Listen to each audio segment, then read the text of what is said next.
Okay, so now that it's I had to restart the program. Um, so yeah, now I think we've gone from 50 some odd minutes down to 38, 0.96. So we've gone up a little bit in filament, not much, but now we got 55 layers.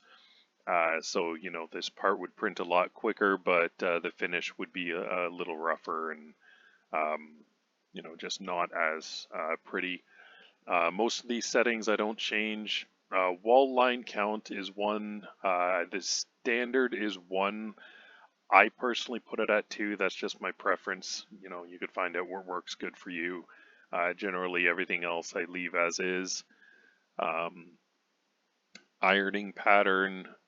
So it will. This is set to uh, iron the top layer. So you can either iron whatever the top layer is or only the highest layer. So it would only iron this area surrounding here. So what that is it stops extruding filament and it'll go back and forth or diagonally, whatever direction, with the tip of the print nozzle just to smoothen this out. It can give you a nice finish. Sometimes it will turn the plastic white a little bit, as I'll show you when I bring your printer back. I just printed these parts actually on your printer, and some of the ironing did turn some of the plastic a little. It almost looks hazy, but you can experiment and find out what works well for you. Infill density, if you're just printing, like the cat structure that you had on your card, um, then 15 to 20% or even 15 to 10%. Well, I probably wouldn't go lower than 15, but a lighter number will do just fine because it's only holding up the plastic walls itself. Um, Whereas if you are printing like a support for an antenna or something where you want a little more strength, then you can add a higher infill density. So here, and I like this because it color coordinates everything according to what it is. So the yellow is the topmost layer, red is the outer layer, and then green is the second layer in, and it'll do orange for the infill. And so here, obviously it's not going to be super important. This is a tiny part. Infill is not going to make a huge difference, but if you're making something that does need support, then it might make a difference. And there's different infill patterns. The one that's enabled right now is gyroid. Um, I have not had any, I've not noticed any difference, benefits one over the other between them. It does look kind of neat if you have something with a lot of infill and you can just go down the layers and see how it lays down the infill. It's kind of neat to watch. And the way I'm doing this is like jumping through layers is over on the right where it says 15 and you got the little ball there. Click on the ball and just use the up and down arrows on your mouse and it'll take you up or down the layers accordingly. Um, I'm not sure why it built that just for that little part because it's not actually going to that little part. So where is it? We can we can actually disable that if you did not want that in there. I think support's down farther. Yeah, we have yet to get to support. Okay, so that's just the infill.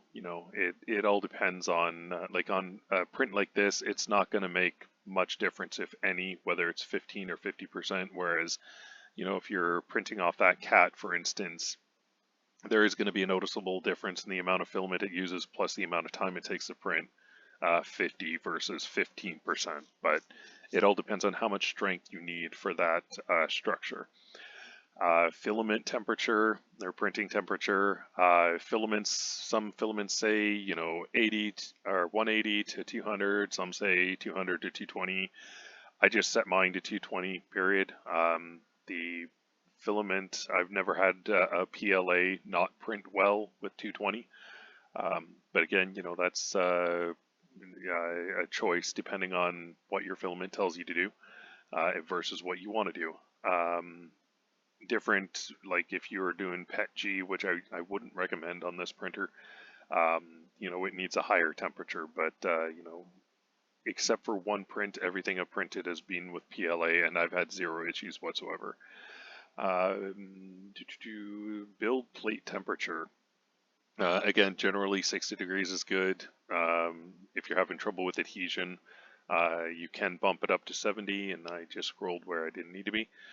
You can bump it up to 70, but honestly, if you're having trouble with build plate adhesion, I would recommend making sure there's no pieces of filament left on the build plate, cleaning it with isopropyl alcohol, and then leveling the build plate. I'd do 2 cycles. And when I bring your printer back, which I probably already have, I'll show you what those cycles are. Your printer comes with a very handy file to level the build plate. Print speed. Your printer is maxed out at 100 millimeters a second, but it was recommended to do 50 millimeters a second. Oh yeah, and flow up here is just a standard value. I just leave that as is. So it was recommended to do 50 millimeters per second. I think it said it was optimized there or something, but that's what I have this set to, and that's what I printed this little thingy on, was 50 mils a second. And it does take more time, but every printer is different in terms of what speed gives it the best results for the print. And all these other values I just leave standard as is, and don't touch them. Enable retraction. So just to give an example of where the printhead is. Okay. So this is a good one to enable. So you can see this purple line here. This is not where it's printing. This is just going to show the travel of the printhead. So you can see there's a couple of purple lines here as well. So what enable retraction does is it will pull the filament back 5 millimeters, as it says here, and then it will travel, and then it will stick, push the filament back out and continue on printing. And that will decrease significantly the amount of stringing that you're going to get. You might still get some. On this print, there was little to no stringing. But if it never pulled it back, you would have little filament hairs going back and forth wherever the printhead moved. And again, these values are just, I leave it as standard. This is what the program said, so this is what I leave it as. Printhead cooling, you got a fan that blows down on the filament that was just printed. This just helps firm it up a little bit so it doesn't start drooping or moving. It stays where it is while it continues to cool. Supports. So I don't know why it generated a support here when it's so far away from there. The program, it gets it right a lot of the time. Every now and then it kind of makes a goof.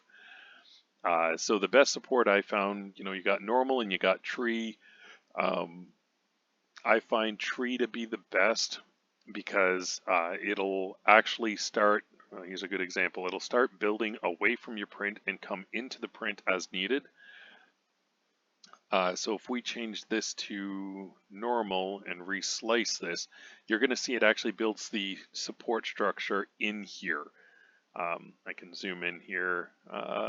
Let's move this. And if you move the cursor on the right hand side, like the go through the layers, it'll recolor everything and you can better see what it is.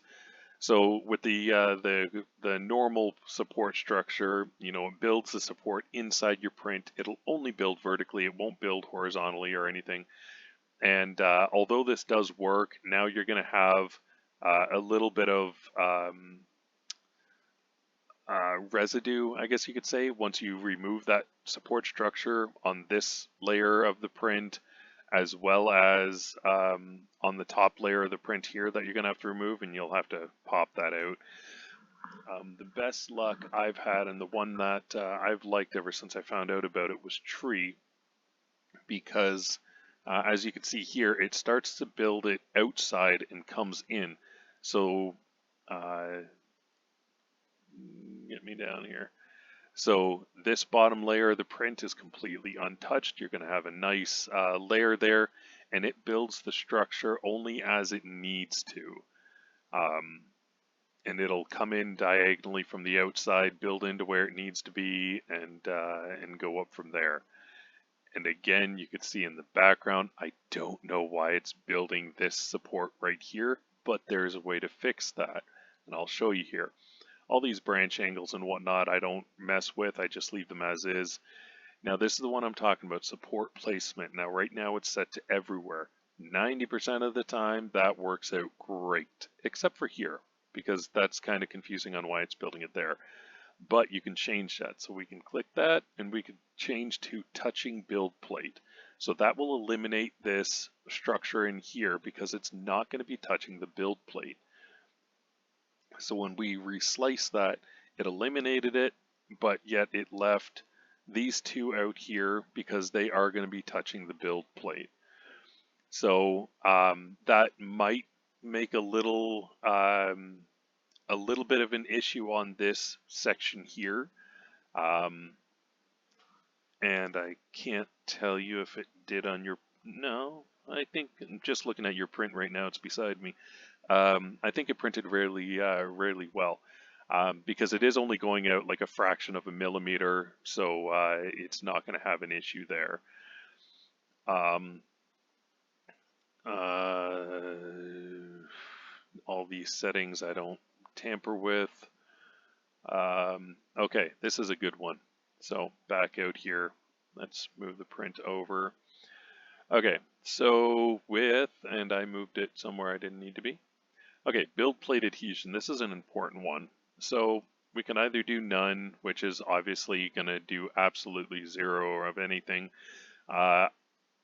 If you have tree supports, I would advise you to do something, and I'll talk about them here, because otherwise, if you go down to the first layer here, that tree is only being supported by a little bit of filament under there, and then it's going to build up on there. You know, sometimes I've had issues with the tree breaking off, and then the support or the print suffers because it doesn't have the support. Sometimes it has worked. So the first one is skirt. Oh, that's my timer to switch to the next video here.